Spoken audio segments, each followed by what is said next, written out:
Next question coming in, is there emerging evidence for using stereotactic with OC first liner during stable disease? There's actually a fair amount of data now for stereotactic with targeted therapy in general.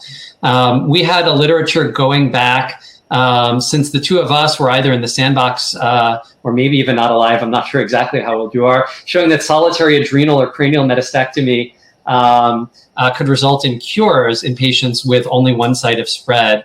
In the more modern era, similar data in both oligometastatic disease showing some cures and oligoprogressive disease, meaning just one or two spots spreading.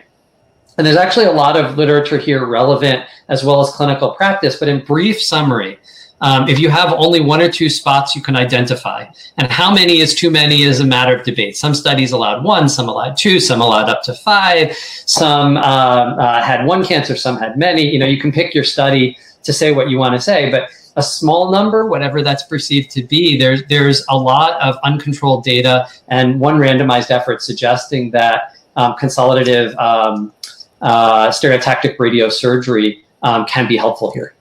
Most of this is not in the context of osimertinib, but I think we're all rather comfortable extrapolating from the experience with first generation TKIs and other TKIs. And one maybe not commonly appreciated point, but I believe the data came out of your place about 10 years ago, is that EGFR mutated cancer cells are particularly radiation sensitive compared to other lung cancer cells. And this has been shown both in the lab and in people. So it's a particularly effective strategy in EGFR. And I think that one that we all use in clinic on a regular basis.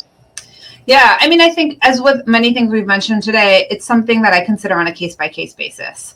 I would say the fact that we don't have great data yet with osimertinib means that I'm not ready to use it for every patient with oligometastatic across the board, with oligometastatic disease, meaning just a few sites of disease when they're diagnosed. But I think it is something with a lot of appealing and strong data behind it. And so it is something that I discuss and consider. And in fact, I just have one patient who actually was doing well on osimertinib and we added it, who just finished radiation this past week.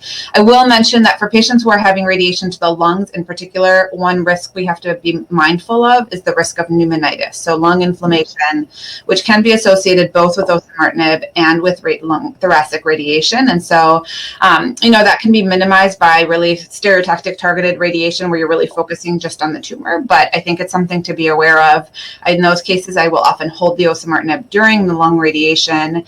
And I think, it's something to be mindful of when making these decisions.